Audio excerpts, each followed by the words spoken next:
Hello दोस्तों, आप सभी को नमस्कार। आई होप आप सभी स्वस्थ होंगे और अच्छे से मन लगाकर अपनी पढ़ाई कर रहे होंगे। हम लोग हिस्ट्री और इंडियन ज्योग्राफी को कंप्लीट करने के बाद बायोलॉजी को पढ़ रहे हैं और बायोलॉजी की यह आज हमारी तीसरी क्लास होगी। बायोलॉजी की क्लास पहली में हमने बहुत कुछ कवर कर दिया था, उसमें पूरा पादप जगत पढ़ा था, जीवाणु, विषाणु, कवक, ये सारी चीजें हमने अपनी पहली क्लास में कवर कर दी थी। फिर बायोलॉजी की दूसरी क्लास में हमने जंतुओं के पोषण से संबंधित जो कार्बोहाइड्रेट, वसा, प्रोटीन, विटामिन जो अक्सर आपके एग्जाम में पूछे जाते हैं, तो वो सारी चीजें कवर कर दी गई हैं। आज हम पढ़ेंगे मानव शरीर के तंत्र में पाचन तंत्र। पाचन तंत्र से भी आपके एग्जाम में क्वेश्चन देखने को अवश्य मिलते हैं, एक या दो क्वेश्चन आते ही हैं। तो आज कंप्लीटली पाचन तंत्र को पढ़ेंगे, बहुत ही डिटेल से पढ़ेंगे, एग्जाम के पॉइंट ऑफ व्यू से पढ़ेंगे, ताकि एग्जाम में इस टॉपिक से कोई भी क्वेश्चन आए आप उसको आसानी से कर ले जाएं। तो ज्यादा देर नहीं करेंगे, क्लास को अपनी स्टार्ट करेंगे। चैनल पर नए हो तो इसे सब्सक्राइब कर नोटिफिकेशन बिल को जरूर प्रेस कर दे, ताकि जो भी क्लासेज आपको प्रोवाइड की जा रही हैं, लगातार बीपीएससी मेंस की भी क्लासेज हमने आपको प्रोवाइड कराई हैं। और अब थोड़ा सा प्रीलिम्स फोकस हो गया है, क्योंकि एग्जाम जो है आपका सितंबर लास्ट तक होगा। ये क्लासेस 69th बीपीएससी को टारगेट करते हुए बनाई जा रही हैं, लेकिन अगर आप किसी दूसरे स्टेट पीसीएस या अन्य वनडे एग्जाम का भी पेपर देते हैं तो भी यह समान रूप से महत्वपूर्ण है, क्योंकि साइंस सेगमेंट आपके जीएस में काफी इंपॉर्टेंट रोल अदा करता है। पाचन तंत्र, पाचन तंत्र का क्या मतलब हो गया? जो हम खाते पीते हैं उसका पाचन शरीर में कैसे होता है। भोजन का पाचन आहार नाल के माध्यम से शरीर के डिफरेंट ऑर्गन में जाता है और वहां संबंधित पाचन ग्रंथियों के माध्यम से हमारा भोजन पचता है। आहार नाल मुख्यतः देखें तो इसके 4 भाग होते हैं। आहार नाल की लंबाई अगर आपसे एग्जामिनर पूछ ले तो आप बताएंगे इसकी लंबाई होती है लगभग 9 से 10 मीटर। आहार नाल के 4 भाग मुख्यतः कौन से होंगे? तो सबसे पहला मुख गुहा, यानी भोजन सबसे पहले हमारा कहाँ जाता है? मुख में जाता है, मुंह से खाना स्टार्ट करते हैं, तो सबसे पहला भाग हो गया मुख गुहा। उसके बाद ग्रासनली, देन अमाशय और आंत। तो ये मुख्य 4 भाग होते हैं आहार नाल के, आप चित्र के माध्यम से भी समझ सकते हैं। ये हो गया आपका मुख गुहा। उसके बाद ग्रसनी, ग्रसनी क्या करती है? ग्रसनी भोजन को अमाशय तक ले जाती है। तो तीसरा मुख्य भाग क्या हो गया? अमाशय हो गया। और चौथा आहार नाल का भाग हो गया आंत। आंत अब 2 प्रकार की होती है, एक तो होती है आपकी बड़ी आंत और दूसरी होती है छोटी आंत। तो ये आहार नाल के 4 मुख्य भाग हो गए। अब इसके अलावा भोजन जो पचता है वह संबंधित कुछ पाचक ग्रंथियां होती हैं, जैसे यकृत, पित्ताशय, अग्नाशय, ये सब पाचक ग्रंथियां हैं जो भोजन को पचाने में सहायता करती हैं। तो आहार नाल देखा, इसकी लंबाई 9 से 10 मीटर, इसके 4 भाग मुख गुहा, ग्रासनली, अमाशय और आंत। आंत को भी 2 भागों में डिवाइड करते हैं, एक छोटी आंत, दूसरी हो जाती है बड़ी आंत। छोटी आंत आहार नाल का सबसे लंबा भाग होता है, यानी आहार नाल देख रहे हैं 9 से 10 मीटर, उसमें जो चौथा पार्ट है हमारा आंत, और आंत में भी छोटी आंत जो है आहार नाल का सबसे लंबा भाग होता है। ये देख रहे हैं आप छोटी आंत जो घुमावदार होती है, ये है आपकी छोटी आंत, आप पिक्चर में देख पा रहे होंगे। और ये जो इसके चारों तरफ है ये है बड़ी आंत। अब हम देख लेते हैं ये जो आहार नाल के भाग हैं इनके क्या फंक्शन होता है भोजन को पचाने में। तो सबसे पहले आते हैं मुख गुहा के ऊपर। मुख गुहा में क्या होता है? मुख गुहा में होती है लार ग्रंथियां, यानी लार होती है। लार आप जानते हैं, लार में होता है 99% जल और 1% एंजाइम। क्या होता है? लार ग्रंथियों में 99% जल होता है और 1% एंजाइम होता है। यह जल क्या करता है? जल भोजन को क्या करता है? चिपचिपा बनाता है, जिससे क्या होता है? भोजन को पचाने में जो अन्य ऑर्गन्स होते हैं वो अच्छे से कार्य कर पाते हैं। तो 99% जल, 1% एंजाइम। अब एंजाइम कौन से होते हैं लार ग्रंथियों में? तो उसमें सबसे पहला होता है टाइलिन एंजाइम, जिसे हम कहते हैं लारीय एंजाइम। दूसरा होता है लाइसोजाइम एंजाइम। अब एग्जामिनर पहला सवाल आपसे क्या पूछ सकता है कि लार ग्रंथियों में कितने एंजाइम होते हैं? तो आप बताएंगे इसमें मुख्यतः 2 प्रकार के एंजाइम पाए जाते हैं, पहला टाइलिन एंजाइम, दूसरा लाइसोजाइम एंजाइम। अब आगे क्या सवाल बन सकता है कि टाइलिन एंजाइम का क्या फंक्शन होता है, इसका क्या कार्य होता है? तो आप बताएंगे यह मंड यानी स्टार्च को पचाता है। कैसे पचाता है? यह मंड को माल्टोज शर्करा में तोड़ देता है। फिर आगे जो अमाशय में माल्टोज एंजाइम होता है वह इस माल्टोज शर्करा को ग्लूकोज में तोड़ देता है, अभी हम आगे देखेंगे। और ग्लूकोज जो है हमारे शरीर को एनर्जी प्रोवाइड कराता है। तो टाइलिन एंजाइम का वर्क क्या हो गया? यह मंड यानी स्टार्च को पचाता है। कैसे? माल्टोज शर्करा में तोड़कर। दूसरा जो लाइसोजाइम एंजाइम है यह क्या करता है कि भोजन के जो जीवाणु होते हैं उनको नष्ट कर देता है। तो इस तरीके से हम यह कह सकते हैं भोजन का पाचन मुख गुहा से शुरू हो जाता है। कहां से भोजन का पाचन स्टार्ट हो जाता है? मुख गुहा से। दूसरा देखते हैं आहार नाल का भाग जो है ग्रास नली। ग्रास नली क्या करता है? भोजन को अमाशय तक ले जाने का यह वर्क करती है। ग्रास नली को आपने देखा ही, ये चित्र में देखा ग्रास नली, ये जो है मुख गुहा के बाद, तो ये क्या करती है, ये भोजन को अमाशय तक ले जाने का कार्य करती है। अब अमाशय को देखेंगे कि अमाशय भोजन के पाचन में कैसे सहायक है। अमाशय में एक होता है जठर रस, जिसे कहते हैं गैस्ट्रिक एसिड। तो अमाशय से स्रावित होता है जठर रस, और इस जठर रस में हाइड्रोक्लोरिक अम्ल HCl और दूसरा कुछ एंजाइम होते हैं जैसे पेप्सिन, रेनिन, म्यूसिन एंजाइम।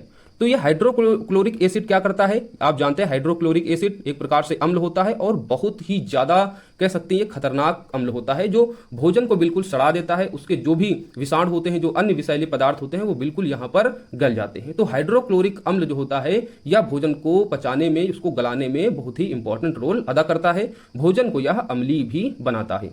तो हाइड्रोक्लोरिक अम्ल हो गया, ये कहाँ होता है, अमाशय में। आपसे एग्जाम में पूछा जाता है कि हाइड्रोक्लोरिक एसिड होता है, आपको ऑप्शन दिए जाते हैं अमाशय, अग्नाशय या फिर अन्य ऑप्शन भी हो सकते हैं। तो आपका जवाब होना चाहिए हाइड्रोक्लोरिक एसिड अमाशय में होता है। और अमाशय के कहां से स्रावित होता है, तो जठर रस से। जठर रस यानी गैस्ट्रिक एसिड से। गैस्ट्रिक एसिड में कुछ एंजाइम होते हैं जैसे पेप्सिन, रेनिन, म्यूसिन, और यह एंजाइम भी डिफरेंट जो पोषण होता है, कार्बोहाइड्रेट, प्रोटीन, वसा को पचाने में इंपॉर्टेंट रोल अदा करते हैं। अब देखते हैं पेप्सिन का क्या वर्क होता है। पेप्सिन एंजाइम का वर्क होता है प्रोटीन को पेप्टोन व एमिनो एसिड में परिवर्तित करना। यानी पेप्सिन एंजाइम का क्या कार्य हो गया, प्रोटीन को पचाने में सहायता करती है पेप्सिन एंजाइम। दूसरा रेनिन एंजाइम। रेनिन एंजाइम जो होता है वह शरीर के रक्तचाप को नियंत्रित करता है। दूसरा इलेक्ट्रोलाइट। इलेक्ट्रोलाइट में आपके सोडियम, पोटेशियम ये सारे आ जाते हैं। तो इलेक्ट्रोलाइट स्तर को भी संतुलित करने में मदद करता है। तो रेनिन एंजाइम का फंक्शन क्या हो गया, पहली चीज तो शरीर के रक्तचाप को नियंत्रित करता है। दूसरा इलेक्ट्रोलाइट जिसमें सोडियम व पोटेशियम शामिल होते हैं, इनके स्तर को भी संतुलित करने में मदद करता है।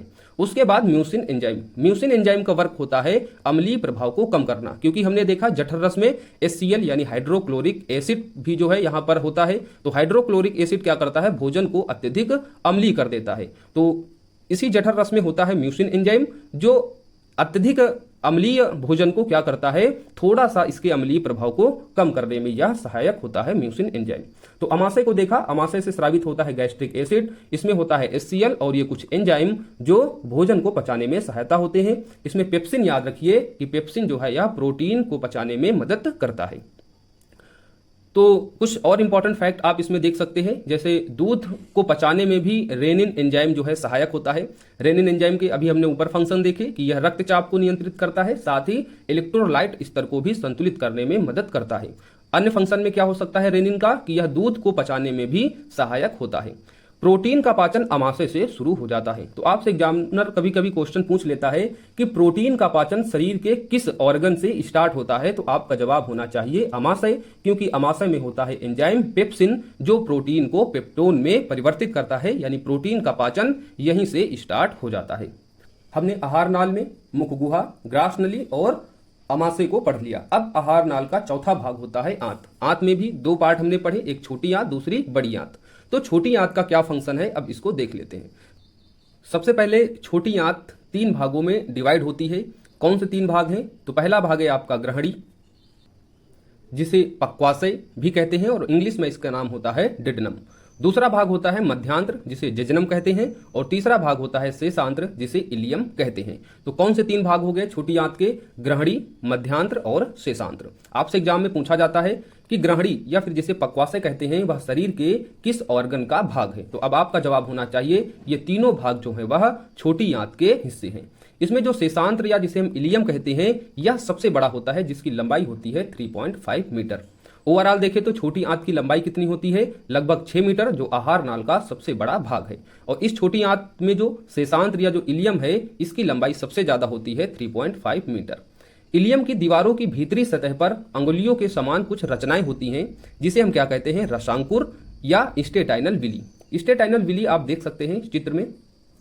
ये आपका हो गई छोटी आंत, और छोटी आंत में ये जो छोटी छोटी अंगुली नुमा संरचनाएं निकली हुई हैं इन्हीं को कहते हैं स्टेटाइल विली।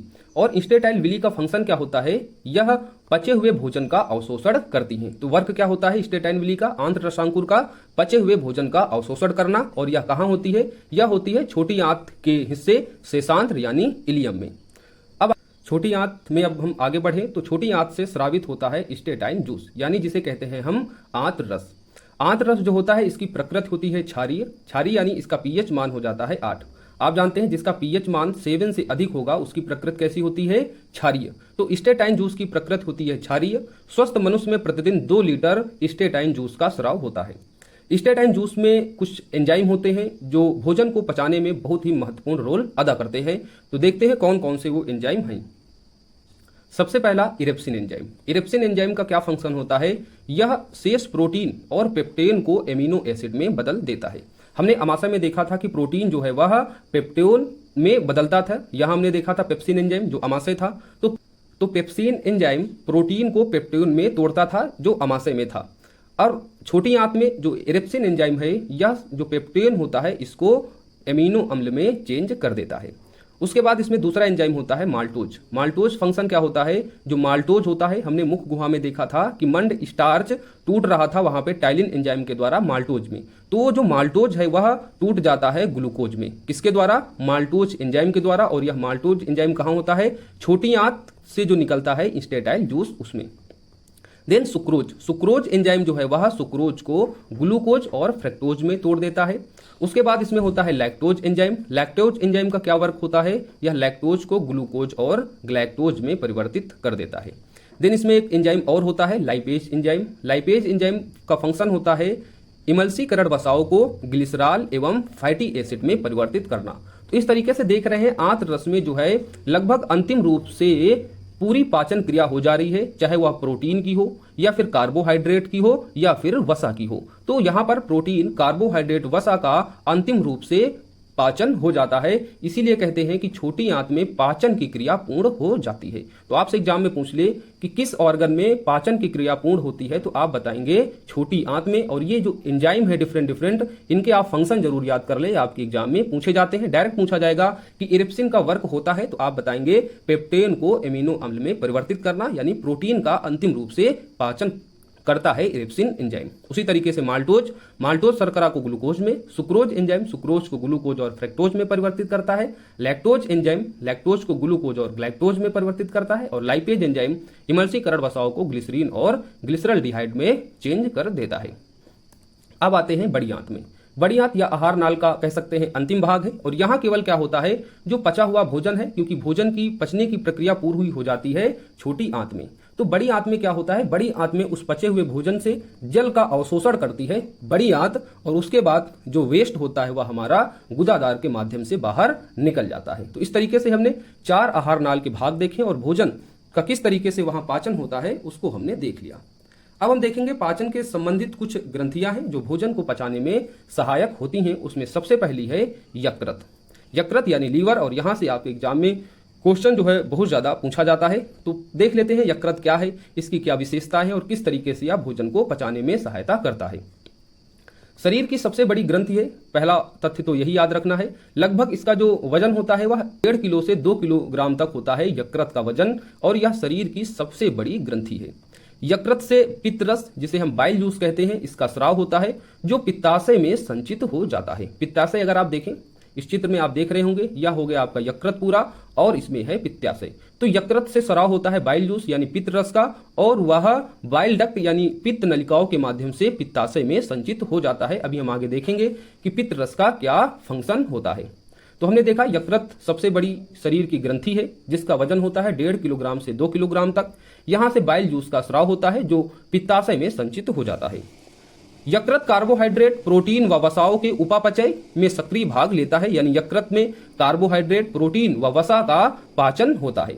यकृत कार्बोहाइड्रेट उपापचय के अंतर्गत ग्लाइकोजिन का निर्माण एवं संचय करता है, यानी कार्बोहाइड्रेट से जो अंतिम एनर्जी कन्वर्ट होती है वह ग्लाइकोजिन के रूप में, और यह यकृत में संचित हो जाती है। अगर हम कई दिनों तक भोजन ना खाएं तो अंतिम रूप से जो एनर्जी हमको प्रोवाइड कराता है वह है ग्लाइकोजिन, और इसका संचय कहाँ होता है? यकृत में। आपसे एग्जाम में एक बार क्वेश्चन पूछा गया था कि यकृत एवं मांसपेशियों में ऊर्जा जमा होती है किस रूप में? वसा के रूप में, कार्बोहाइड्रेट के रूप में, प्रोटीन के रूप में या ग्लाइकोजन के रूप में? तो इसका सही उत्तर था ग्लाइकोजन के रूप में। अगर ग्लाइकोजन शरीर में जब खत्म हो जाता है तब समझ लीजिए मानव भी खत्म हो जाता है, उसकी मृत्यु हो जाती है। भोजन में वसा की कमी होने पर कार्बोहाइड्रेट का कुछ भाग वसा में भी परिवर्तित कर देता है, क्या? यकृत। तो यकृत क्या करता है? भोजन में अगर वसा की कमी हो जाए तो कार्बोहाइड्रेट का ही जो कुछ हिस्सा होता है उसको वसा में परिवर्तित करने का काम करता है। शरीर के अवयवों में प्रोटीन विघटन का फलस्वरूप अन्य वस्तुओं के साथ साथ जल, कार्बन डाइऑक्साइड, अन्य नाइट्रोजनी पदार्थ जैसे अमोनिया, यूरिया, यूरिक एसिड आदि उत्पन्न होता है। तो शरीर के जो अवयवों में प्रोटीन का जो विघटन होता है, इसके फलस्वरूप इससे जल, CO2 और अन्य नाइट्रोजनी पदार्थ जैसे अमोनिया, यूरिक एसिड जो है उत्पन्न होता है। और अमोनिया जानते हैं यह बहुत ही विषैला पदार्थ है। तो यकृत क्या करता है, इस अमोनिया जो विषैला पदार्थ है इसे यूरिया में परिवर्तित कर देता है, यूरिक में परिवर्तित कर देता है, और यह वेस्ट के रूप में फिर किडनी से फिल्टर होकर बाहर निकल जाता है। तो ये भी वर्क आप याद रखें यकृत का कि अमोनिया जो एक विषैला पदार्थ है इसे यूरिया में परिवर्तित करने का यह वर्क करता है। तो इस तरीके से देखें यकृत काफी महत्वपूर्ण है, जो कार्बोहाइड्रेट, प्रोटीन, वसा इन सभी के उपापचय में सक्रिय रूप से भाग लेता है। ग्लाइकोजन का निर्माण और संचय भी करता है यकृत। वसा की कमी होने पर कार्बोहाइड्रेट का कुछ भाग वसा में परिवर्तित करने का वर्क करता है। और प्रोटीन के विघटन के फलस्वरूप जो अमोनिया, यूरिक एसिड आदि जो उत्पन्न होता है, इसमें जो अमोनिया एक बहुत ही विषैला पदार्थ है, इसको यूरिया में परिवर्तित करने का भी वर्क करता है यकृत। अब यकृत से हमने देखा था कि पित्तरस, बाइल जूस जो है वह संचित होता है। तो पित्तरस जो है वह बाइल डक्ट के माध्यम से कहाँ जाता था, पित्ताशय में। तो पित्ताशय देखे तो इसका आकार होता है नाशपति जैसा। कैसा आकार होता है पित्ताशय का, नाशपति जैसा होता है। पित्त नलिका यकृत से जुड़ी होती है और यकृत में पित्त रस बनता है, जो पित्त नलिका के माध्यम से कहाँ जाता है, पित्ताशय में। तो बाइल डक्ट जो बाइल जूस जो होता है यकृत से स्रावित होता है और उसमें बाइल डक्ट के द्वारा यह पित्ताशय यकृत से जुड़ा होता है और इसी बाइल डक्ट यानी पित्त नलिकाओं के माध्यम से बाइल जूस पित्ताशय में आ जाता है। पित्ताशय का वर्क क्या होता है, फंक्शन क्या होता है, यह वसा का इमल्सीकरण एवं वसा का भंडारण करती है। क्या फंक्शन हो जाता है पित्ताशय का, वसा का इमल्सीकरण और वसा का भंडारण। दूसरा, यकृत से स्रावित होने वाले बाइल जूस का संचय भी करता है पित्ताशय। अब बाइल जूस का देखें फंक्शन क्या होता है, क्योंकि यह भी भोजन को पचाने में काफी महत्वपूर्ण रोल अदा करता है। सबसे पहला तो बाइल जूस पीले रंग का एक क्षारीय पदार्थ होता है जिसका पीएच मान है 7.7। पित्त में कोई एंजाइम नहीं होता है। इससे पहले हम डिफरेंट ऑर्गन देखे और उनसे कई प्रकार के एंजाइम निकल रहे थे, लेकिन पित्त रस ऐसा है जहां पर कोई एंजाइम नहीं होता है। इस तथ्य को याद रखें। आपसे एग्जाम में पूछा जा सकता है कि पित्त रस में एंजाइम होता है, जिसमें आपको कई एंजाइमों का नाम दिया होगा, लेकिन आपका जवाब होगा इनमें से कोई नहीं, क्योंकि पित्त रस में कोई भी एंजाइम नहीं होता है। फिर भी यह लिपिड्स के पाचन। अब लिपिड्स क्या होते हैं, लिपिड्स में आपके कह सकते हैं इसमें वसा आ जाता है, मोम और जो विटामिन होते हैं जो वसा में घुलते हैं, A, D, E के, तो ये सब लिपिड्स के अंतर्गत आ जाते हैं। तो यह लिपिड्स के पाचन और अवशोषण में सहायक होते हैं पित्तरस। तो पित्तरस लिपिड्स के पाचन और उसके अवशोषण में सहायक होता है। लिपिड्स में कोई एंजाइम नहीं होता है, इसकी प्रकृति क्षारीय होता है। नेक्स्ट, यह विटामिन के एवं वसाओं में अन्य विटामिनों जैसे A, D, E यानी जो वसा में घुलने वाले विटामिन है। जब हमने विटामिन पढ़ाया था तो दो प्रकार के विटामिन देखे थे, एक जल में घुलने वाले विटामिन जो थे B और C, दूसरे वसा में घुलने वाले विटामिन जिनका नाम था A, D, E के। तो यह विटामिन A, D, E के अवशोषण में भी सहायक होता है। यदि यकृत कोशिकाएं रुधिर से बिलिरुबिन लेना बंद कर दे तो रुधिर द्वारा संपूर्ण शरीर में बिलिरुबिन फैल जाता है, जिससे पीलिया, जिसे ज्वाइंटिस कहते हैं, ज्वाइंटिस रोग हो जाता है। तो यदि यकृत कोशिकाओं से रुधिर से ये जो बाइल जूस होता है वह बिलिरुबिन लेना बंद कर दे, एक बिलिरुबिन होता है जो यकृत से स्रावित होता है और इसका जो है अवशोषण कर लेता है बाइल जूस। अगर यह वर्क करना बंद कर दे तो बिलिरुबिन जो होता है वह शरीर में जो रुधिर होता है उसके माध्यम से पूरे शरीर में फैल जाता है और या फिर पीलिया रोग उत्पन्न कर सकता है हमारे शरीर में। तो पित्त रस का एक बड़ा इंपॉर्टेंट काम होता है कि यह पीलिया रोग से जो है बचाव भी करता है। तो इस तरीके से पित्त रस को हमने देखा। अब हम आगे बढ़ते हैं अग्नाशय। अग्नाशय जिसे हम पैंक्रियास भी कहते हैं इंग्लिश में। अब अग्नाशय जो पाचन ग्रंथि है ये भी बहुत ही इंपॉर्टेंट हो जाती है और यहां से अक्सर आपके एग्जाम में क्वेश्चन पूछे जाते हैं। तो सबसे पहला अग्नाशय में आपको तथ्य याद रखना है कि यह मानव शरीर की दूसरी सबसे बड़ी ग्रंथि है। पहली सबसे बड़ी ग्रंथि कौन सी थी, यकृत, और दूसरी सबसे बड़ी ग्रंथि है अग्नाशय।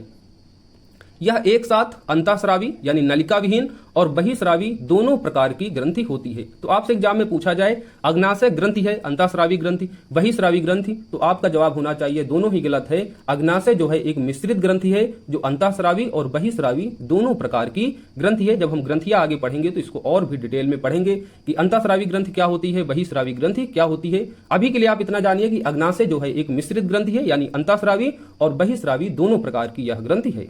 अग्नाशय से अग्नाशयी रस जिसे क्लोम रस कहते हैं, या इंग्लिश में इसको कह सकते हैं पैंक्रियाटिक जूस। तो अग्नाशय से स्रावित होता है अग्नाशयी जूस, अग्नाशयी रस, जिसे हम पूर्ण पाचक रस भी कहते हैं। तो आपसे एग्जाम में पूछा जाए पूर्ण पाचक रस कहते हैं, तो आपका जवाब होना चाहिए अग्नाशयी रस, या फिर जिसे क्लोम रस कहते हैं, या फिर पैंक्रियाटिक जूस भी देवनागरी लिपि में लिखा हो तो सही जवाब आपका यही होना चाहिए। अब अग्नाशयी रस की प्रकृति क्या होती है? इसकी प्रकृति भी क्षारीय होती है। इसका पीएच मान होता है 7.5 से 8.3। अग्नाशयी रस से मुख्यतः 5 प्रकार के एंजाइम निकलते हैं, और ये 5 प्रकार के एंजाइम जो है बहुत ही महत्वपूर्ण है डिफरेंट पोषक तत्वों को पचाने में, जिसमें सबसे पहला एंजाइम क्या है? ट्रिप्सिन। ट्रिप्सिन जो है यह प्रोटीन का पाचन करता है। लाइपेज यह वसा का पाचन करता है। कार्बोक्सी पेप्टिडेस, एमाइलेज और माल्टोज कार्बोहाइड्रेट का पाचन करता है। तो 5 मुख्य एंजाइम हो गए जो कहां से स्रावित हो रहे हैं? अग्नाशयी रस से। कौन कौन से? ट्रिप्सिन प्रोटीन को पचाता है जो, लाइपेज एंजाइम जो वसा को पचाता है, कार्बोक्सी पेप्टिडेस, एमाइलेज और माल्टोज एंजाइम जो कार्बोहाइड्रेट का पाचन करते हैं। तो इस तरीके से देख रहे हैं कि अग्नाशय में भी प्रोटीन, वसा और कार्बोहाइड्रेट तीनों पोषक तत्वों का पाचन यहां पर हो रहा है। अब कुछ अन्य इंपॉर्टेंट फैक्ट देख लिए जो आपके एग्जाम में पूछे जाते हैं। जैसे अग्नाशय का एक भाग और होता है लैंगरहैंस की द्वीपिका जो कहलाता है। ये लैंगरहैंस की जो दीपिका होती है, इनकी कोशिकाओं से कुछ हार्मोन्स का स्राव होता है। जैसे लैंगरहैंस की जो दीपिका की बीटा कोशिका होती है, यहां से हार्मोन स्रावित होता है इंसुलिन। तो आपसे एग्जाम में पूछा जाएगा इंसुलिन स्रावित होता है सबसे पहला तो अग्नाशय जो पाचक ग्रंथि है उससे भी डीप जाएंगे तो यह लैंगरहैंस की दीपिका की बीटा कोशिकाओं से स्रावित होता है। उसके बाद लैंगरहैंस की दीपिका की एल्फा कोशिकाओं से स्रावित होने वाला हार्मोन है ग्लूकेगॉन हार्मोन, और तीसरा लैंगरहैंस की दीपिका की गामा कोशिकाओं से स्रावित होता है सोमेटोस्टेटिन हार्मोन। तो बीटा कोशिकाओं से इंसुलिन हार्मोन, अल्फा कोशिकाओं से ग्लूकेगॉन हार्मोन और गामा कोशिकाओं से सोमेटोस्टेटिन हार्मोन का स्राव होता है। जो इंसुलिन हार्मोन होता है आपके एग्जाम में बहुत पूछा जाता है। तो जो इंसुलिन के अल्प स्रावण से मधुमेह रोग एवं अधिक स्रावण से हाइपोग्लाइमीसिया रोग हो जाता है। तो लैंगरहैंस की द्वीपिकी कोशिकाओं में बीटा जो कोशिका होती है उसे इंसुलिन हार्मोन का स्राव होता है। अगर यह जो हार्मोन है इंसुलिन हार्मोन है, इसका अगर अल्प श्रावण हो, यानी इंसुलिन का श्रावण अल्प श्रावण यानी बहुत कम, अगर यह हमारे शरीर में इंसुलिन बनेगा तो डायबिटीज यानी मधुमेह रोग होने का खतरा हो जाएगा। दूसरा, अगर इंसुलिन हार्मोन अधिक बनने लगा तो इससे हाइपोग्लाइसीमिया रोग भी हो सकता है। तो आप याद रखें कि इंसुलिन के अल्प श्रावण से मधुमेह या डायबिटीज रोग हो सकता है और अधिक श्रावण से हाइपोग्लाइमीसिया। इंसुलिन की रासायनिक संरचना की दृष्टि से एक सूक्ष्म पेप्टाइड प्रोटीन है। हमने प्रोटीन जब पढ़ाया था तब बताया था कि प्रोटीन एक प्रकार का एंजाइम भी होता है और प्रोटीन जो है कुछ हार्मोन भी होते हैं, जिसमें आपको एग्जाम्पल बताया था इंसुलिन का। तो इंसुलिन की रासायनिक संरचना देखें तो यह एक प्रकार की पेप्टाइड यानी प्रोटीन है जिसकी रचना होती है 51 एमिनो अम्लों से। क्योंकि प्रोटीन का निर्माण कैसे होता है? प्रोटीन का निर्माण होता है अनेक एमिनो अम्लों के संयोग से। तो 51 एमिनो अम्लों के संयोग से बनता है इंसुलिन नामक एक प्रोटीन, जो अग्नाशयी जो रस होता है उसके लैंगरहैंस बीटा कोशिकाओं से स्रावण उसका होता है। यह इंसुलिन शरीर में ग्लूकोज क्या होता है? एक प्रकार का कार्बोहाइड्रेट है के उपापचय को नियंत्रित करता है। तो ग्लूकोज के उपापचय को नियंत्रित कौन सा हार्मोन करता है? Insulin hormone. जब इंसुलिन हार्मोन में क्या होता है, जब कम श्रावण होता है तभी जो है रुधिर में ग्लूकोज की मात्रा बढ़ जाती है और हमारे शरीर में क्या रोग हो जाता है? मधुमेह यानी डायबिटीज। तो अब हम कुछ आपको क्वेश्चन की तरफ ले जाते हैं जो बीपीएससी में पूछे जा चुके हैं। ये बहुत कम क्वेश्चन है, इसके अलावा भी बहुत सारे क्वेश्चन है। बस आपको दिखाने की कोशिश कर रहा हूं कि क्वेश्चन जो है आपके एग्जाम में इस टॉपिक से पूछे जाते हैं। जैसे निम्नलिखित में से किसकी कमी से मधुमेह होता है? तो मधुमेह किसकी कमी से होता है? इंसुलिन, अभी हमने आपको बताया। निम्नलिखित में कौन सा हार्मोन है? तो हार्मोन कौन सा है? RNA, invertase, ascorbic acid, insulin. तो इंसुलिन क्या है? एक प्रकार का हार्मोन है। मानव तंत्र में इंसुलिन किसका चपाचप है? मेटाबॉलिज्म करता है। तो हमने बताया कि यह ग्लूकोज जो एक प्रकार का कार्बोहाइड्रेट है उसका मेटाबॉलिज्म नियंत्रित करता है। तो इंसुलिन किसका चपाचप नियंत्रित करता है? तो कार्बोहाइड्रेट का। तो इस तरीके से हमने कुछ पीवाईक्यू भी देख लिए जो इस टॉपिक से पूछे गए हैं। मिलते हैं हम लोग नेक्स्ट वीडियो क्लासेस के साथ में। आपकी जो भी क्वेरीज हो कमेंट बॉक्स में बताएं। वीडियो आपके लिए हेल्पफुल हुआ हो तो इसे सब्सक्राइब कर नोटिफिकेशन बिल को प्रेस कर दें ताकि ऐसे ही महत्वपूर्ण वीडियो आप तक पहुंचते रहें। ज्यादा से ज्यादा दोस्तों में इसे शेयर करें। नेक्स्ट मिलते हैं वीडियो क्लास के साथ में। जब तक के लिए थैंक यू। जय हिंद। मुस्कुराते रहें, पढ़ते रहें।